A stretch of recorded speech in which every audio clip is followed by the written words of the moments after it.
Welcome to a hilarious high-level game of 2v2 African clearing, where we have four Nomad players who know each other very well, who are all 1900 through 2K3 rated, absolutely going at it in this game. We're going to see some ridiculous strategies employed, and it's just a ton of fun.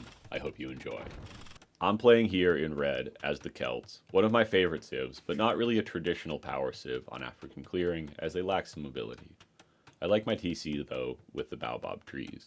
And I'm playing with one of my favorite players to play with, Bell. He's a 1900 like I am, but he's probably a bit stronger overall in team game settings. We like to play in roles where Bell can boom, and I go for more military, and we're playing against players called Boy Wonder and Savage. P1 is playing on a different account, but it's about the same elo as his normal one, and he's about a 2K2 rated 1v1 player, playing as the Vietnamese, with a decent TC here. And he, of course, sees me, but he'd see me anyways, playing as the Vietnamese. His teammate Savage is another 2K2 player from Germany, and Savage looks like he'll go ahead and lure a boar with this villager. And these guys are probably more of meta players, stronger 1v1 players than we are, but I think we can employ some pretty effective strategies, kind of out of the Yo Licks style of play, that can be really effective against these players. And I really like that I'm forward against player 1. But he does come forward for this rhinoceros, and I'm being pretty passive as I'm considering dropping a dock in this pond, and currently I'm just collecting the shorefish. I didn't really think that this rhino would get stolen, and when you see my fog of war here in a little bit, you'll see that I kind of have this walking in and out of the edge of my fog of war. So when it does go missing, I kind of expect that I'll be able to use this villager, but right now, I don't know what's happening. Bell is bringing in his first rhino, and he de-aggroes it effectively as he gets his lumber camp set up on the baobab trees here. P1 does go for this rhinoceros, and he'll go ahead and shoot this as my villager walks over to grab it. And again, it's just out of line of sight anyway, but by the time I get here, I start to realize that he might have stolen it, and he's just leaving with it. So this is a pretty tough start for me, and I could chase this, but I probably won't get the return that I want if I do so, and I'll just go ahead and grab some other food. I'm pretty okay with going for kind of a disaster-ish all-in strategy in general, especially when I have a player like Bell behind me who really knows how to take advantage of a player going all in versus two enemies and really getting to that boom and carry position. And this is a great map for that because we like to go for fish boom plays on this map when we're able to. I start attacking this house from the hill where we get 10 damage per hit, and that's really nice to see. It's very effective value when you're attacking a house downhill in the Dark Age. Player 1 is just bringing in as much food as possible, and it looks like he'll go for a wood line now on the edge of the map with this villager. A lot of players will go out to the edge of the map because you can more easily wall, and he doesn't really have any good baobab trees that you can justify going for, so it makes a lot of sense to go there. I'm actually going to go for a Drush play, and this is a new strategy that I've been using on this map, and it's incredibly effective against 2K players, and it's completely against the meta. This is another strategy that's not quite as against the meta, as we see Team Finland doing this in their ranked team games, and it's a lot of fun to add a dock on African clearing, and you'll see Bell will go for 5 on food and 6 on wood at all times now, at the very least, to make sure that he can keep his TC and dock working. He'll then go for a fast castle time that's probably only going to be delayed by 1 or 2 villagers compared to what he could normally get off, but he'll have a bunch of extra eco units. So I'm starting this strategy with the Drush, and I'll just go ahead and try to find some resources from player 1. The gold is pretty exposed here because it's far away from the town center, and his woodline could be exposed as well because players don't really expect the Drush, but player 1 has seen this strategy before, as I once used it against his teammate Callias when we were in a game together, and Boy Wonder was kind of playing as the pocket, but he wasn't the primary defender against this strategy, so it's really his first time fully experiencing it. And we've probably played together about 20 times. Boy Wonder has won most of those games, but I've started to take a few more games in the recent matchups. Our militia here are just kind of walking around, and you can see why this isn't very meta, because we're not getting incredible value here, and a lot of players will be up to the feudal age very soon and just full of all their resources. But I'll just keep on making these units because, again, I'm really willing to commit to these kind of weird strategies just to put my teammate in a position to succeed. And we know that Bell is kind of in the pocket, and we saw a player 3 villager walking kind of to the north of the map. we do find this resource, and it's a shame to see this stone here, because the stone right next to the TC means it's going to be incredibly hard to deny a castle from player 1. That would be completely impossible with our Dark Age army, and if we try to go feudal at this stage, the archer timing just won't be there, and P1 will be feudal before us. He can set up one tower to defend all these resources, and really prevent us from pressuring. He'll go ahead and quick wall this villager in, and he's in a good position to go up to feudal age and fight. He's not going to FC here, even though he has this really nice mining camp, and he's just going to go feudal age, as he knows we're pressuring, and I really like that decision from him. Player 3 is here in the back, and he's got a mill set up. It looks like he'll be going for an FC play with a 3 on gold and the 21 population. That's kind of the tightest build you can pull off for a fast castle without fishing ships, and when you're going for a fast castle with fishing ships, you'll usually go up to closer to 23 villagers before clicking feudal age. Again, it'll set you back by maybe 2 vills. I start to take some trades here against player 1's villagers, and I'm not going to be able to get super good value just because he can batten these down, but I'm going to use the Celtic Wood bonus to send my villagers forward and drop a town center on all of these resources and on the town center to make sure that he's not able to collect stone, gold, or just have a TC up in general to advance through the ages or create villagers. I wouldn't be able to win the game at this point in pretty much any other way, and I really wouldn't even have ways to delay player 1 in this matchup, and even though this might not get me a strict win versus P1, it will put me in a position where I can delay him heavily, keep him at 4 on wood here, and make him have some really awkward decisions to make in this game.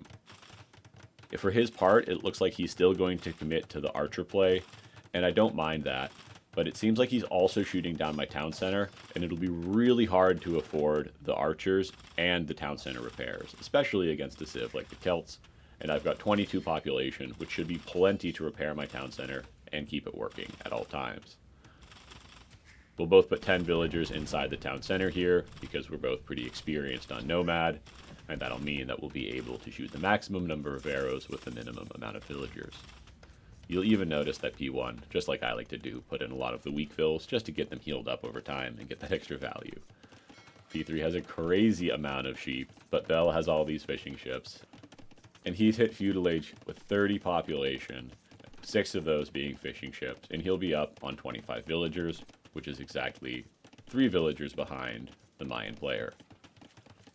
That 1 minute separating Bell and Savage's uptimes could be a really big deal in this game. But because they are so far apart, they'll really have to project their power in the area that player 1 and I are in. And that means that Bell should be able to take advantage of this huge economy where he has 9 more units than Savage and be in a position to get in a really strong economic position and carry this game. Again, the whole purpose of our strategy is to pressure these players, and ideally we do force that 1v2 where player 3 comes to me, and Savage is a smart enough Nomad player to know that he shouldn't only come to me. I don't have Loom, and an archer shows up, and this is incredibly painful, and I kind of start panicking at this point, and just start running my fills back to my wood line. But Overcome is making a mistake here, where he is both repairing the town center and trying to produce archers. So he's only been able to afford 1 archer, which really isn't good value, and he doesn't have the range upgrade fletching on it, so it's not doing quite as much damage as it otherwise would. The lack of loom is still very painful, and I've got 4 villagers on gold now just trying to rush that upgrade while we keep shooting down his town center. But he's got 10 vills idle inside this TC, and he's really been playing my game here. And the correct play is to make archers versus the town center drop, but you have to not repair your town center. Repairing your TC is way more expensive than rebuilding it, and you just have to accept that it will go down, prioritize the archers over building the new town center, and with those archers, you'll be in a position to push back any new town center attempts and also raid wood lines and get great value like this archer is doing here.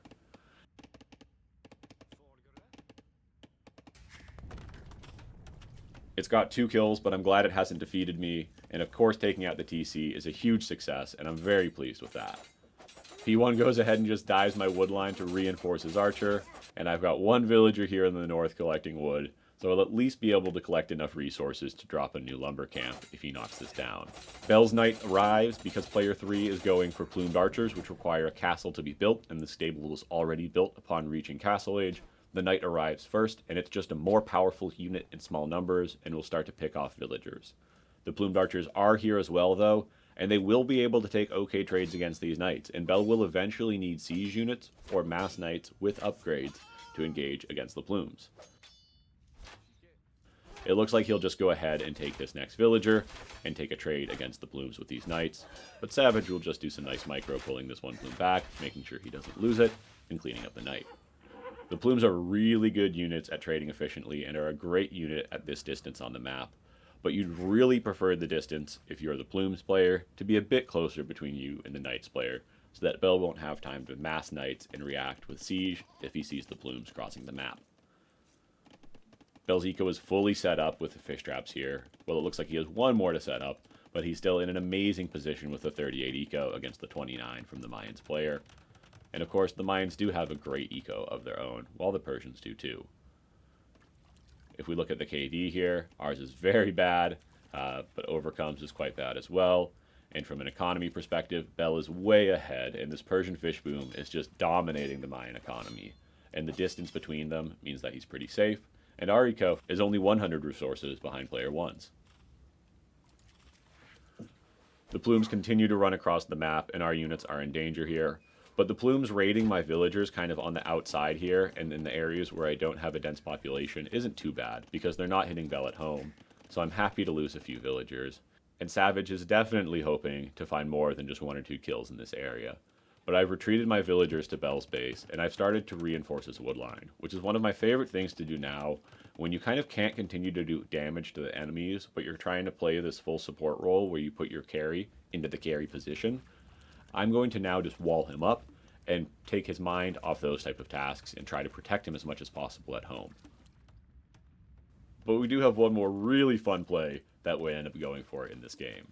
Player 1 is only at 24 vil, so he's in a really tough position compared to our 34 population, but he is up in age, and he'll be in a position to recover a little bit more quickly than us. And he can also get archers onto the map now, but that doesn't really matter as feudal units don't have much impact against knights. So he's just going to focus on recovering for now, but he's really been sent across the map by our play, and that's super valuable for us. P3 comes in, and he'll raid Bell's stone, which is really what we don't want to have happening, but Bell does a nice job of reacting. He loses only 1 vil, and he'll drop a siege workshop, which is the perfect response. If player 3 gets into the fishing or wood economy from Bell, it will be extremely painful, but he does have 5 knights in the area with +1 defense, and he's getting the bloodlines upgrade, so he could probably defend against these 8 plumed archers without too much trouble. Having a scorpion out or 1 mangonel will make him in a really strong position overall, but Bell does a great job of relocating his knights to this area anyways, just in case they do sneak through, right next to player 1's houses where we don't have vision. That could be super dangerous for us. He's defending the most exposed area of his economy with knights, while probably just keeping an eye on his stone and making sure he doesn't lose villagers here. Player 3 will just loop around with the units to the west side of Bell's base, and I decide here to go for a sneaky TC drop, because I know player 3 is all about attacking Bell right now, and I'm thinking that I can just come right over into this corner and drop a town center, but this is a pretty bold decision. Savage comes through with the plumes, and there is of course a hole by the baobab trees because baobab trees are notoriously hard to wall up. But he comes in and he's clearly thinking about Bell's fish, but he ends up seeing a mangonel, and that's not really great for him because it takes a while to micro this down. But he's tempted to do so until the knights arrive, and in the time that he fought the mangonel, the quick walls do go up on the wood line, and we fully wall this up with about 15 villagers, and Bell does an amazing job of getting his mining eco walled up as well. And now these plumes are in a world of hurt, even if the attack round does miss. The knights are chasing the plumes. They're trying to kill the mangonel, but he repairs it again. He gets a decent shot off there, and the plumes are very low on health now, and the knights should be able to one-shot most of the remaining plumes here. So as they get close, this plumes army will just absolutely melt, and he'll be able to clear this up, no problem. The 5-on-5 from the knights and the plumes is not really a matchup at all, and there's pretty much no point in microing them at this point. And the fact that he is giving me the time to drop this town center on the back of player 3's base. And there's a couple of plumes here that don't actually know I'm here. They're just AFK attacking me until he does realize and they start to dive. But it's a little bit too late and the town center goes up. And this is an absolute disaster for player 3 because I was doing nothing in this game. And at least he was taking this 1 versus 1 against Bell, but he's got 48 eco and Bell has 63. So he's already behind by 15 eco units, and now he's got a town center shooting at his TC. And he's just going to be in a brutal position because it's going to do so much damage to him, and he's going to invest so much here to have to fight this back, or just give up this position and lose a town center to a player in the Dark Age. Bell will just continue to add fishing ships, and he's got 10 knights against only 9 plumes on the field, so he should have no problem controlling the map at this stage. He's getting a castle up on this double pond, and it looks like he's fished this one out to drop another dock in this area, and he's got an amazing fishing economy here. And this is just such a satisfying way to play this map. I really, really enjoy what he's doing. And I'm having a lot of fun just doing my best to enable it. And I've also decided, because I have a lot of floating wood economy, that I'll also go ahead and invest in some docks just to turn that wood into food. Player 3 is going to invest in mangonels rather than garrisoning villagers in his own town center to fight this back. Player 1 comes in with a cavalry archer, and once again we'll just try to take a Vil fight against this, but it's just one unit. And these guys are 2k2s and 2k3s, but you can see players at high reload sometimes have that over micro style, and he's of course killing one villager from a player who's basically already dead, but that already dead is still 45 villagers, so it just doesn't matter to me at all. And at the same time, Bell just shatters him with knights, and he's trying to drop a town center here, but it won't go up. He gets one knight conversion, but loses multiple villagers and the monk.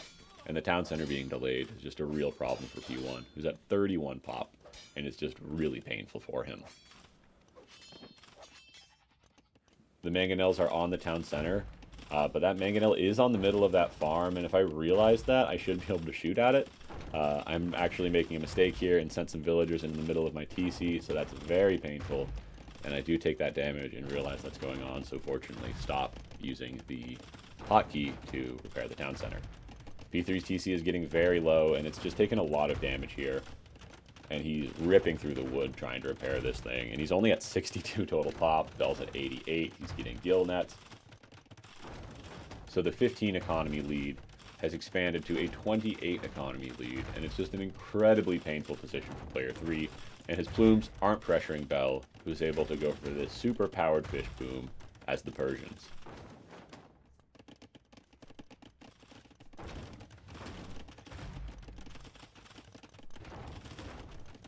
We just keep shooting here, and player 3 has a mind to dive this town center, but we'll go ahead and force a hard repair on this, even though we get pretty low on wood by doing so. We really want to get the HP up, because getting ungarrisoned and the plumes diving and killing the villagers would be a huge disaster, as we'd lose all the pressure in this area and would be no longer able to contribute to the game. Player 5's eco is still at 36, and it's just really good for us right now. And we're in a pretty confident position here with how much damage we've done with the town center war. Getting this TC up was a total pipe dream, and we're really happy that it was able to go up.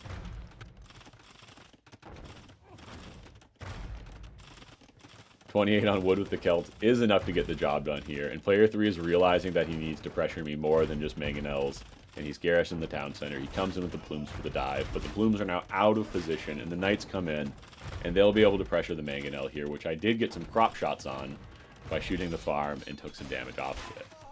The knights dive the plumes and get a huge hit on them by the mangonels. And it looks like he didn't quite right-click that mangonel, unfortunately, so it will survive. But this still bought us a lot of time to repair our town center. And we've only got a few builds repairing now, more than half HP on the town center, and we're in an okay position again. Savage's plumes continue to not be able to cross the map. And we'll go up to Feudal Age now, because I realize that adding new villagers in this area is probably going to be a total loss. And that Night Raid from Bell, we've communicated, will be the last one, and that we can just lose all the villagers in that area, because I've got plenty of vills around the map to recover. And at this stage in the game, it's more important for Bell to use his imp timing to focus on carrying the game and killing the enemy team rather than saving me.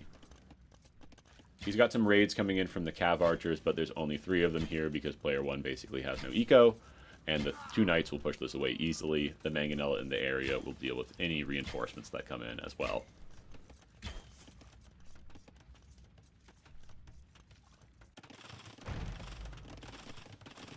The town center war just continues here, and this late Castle Age TC war is so painful for P3.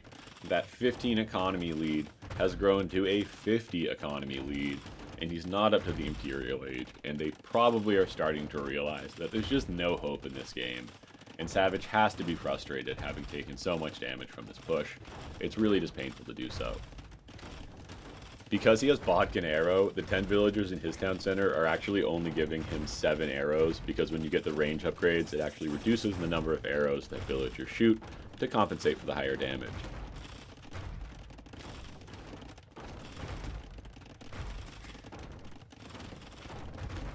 But we've done 10,000 damage to his town center, and he's had to repair all of that damage. And because that's about 4 times the health of a town center, and because town centers cost twice their wood cost to repair, that equates to about 2,200 resources spent repairing this town center. Not to account for all of the time with the villagers spent inside the town center, the archers in this area, the inability to cross the map, and the mangonels that he's had to produce. It's really painful to have this TC go up and not be able to deal with it. And you definitely would just rather have a large army of knights that can run in, dive the TC, and just kill any villagers underneath it trying to repair. Having it be up indefinitely is just incredibly painful, and there's not a whole lot you can do if you can't destroy the town center. It's just going to leech your resources. The Plumes try to cross the map, but again, they just have no prospect of finding real value in this area because the cavalry mass is way too big.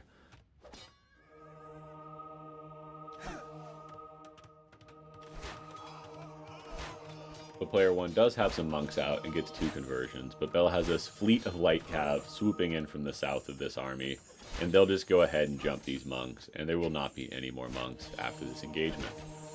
These light cav have Imperial Age armor, so the Plumes just aren't really doing any damage to them, and they'll be able to win that fight as well, as the Plumes only do 1 damage per hit. Our 13,000 damage dealt now is good for about 3,000 wood from player 3. They realize the game is over. They have no prospect even of killing the Hussar. And we did a great job here of allowing Bell to free boom, and he did an amazing job of taking advantage of that position, supporting us when we needed it the most, and really just being a great all-around teammate.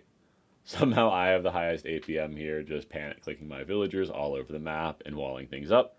And you can see that the most produced units are the Plumed Archer for their team, and the Knight and Camel for ours, as I really didn't produce any military.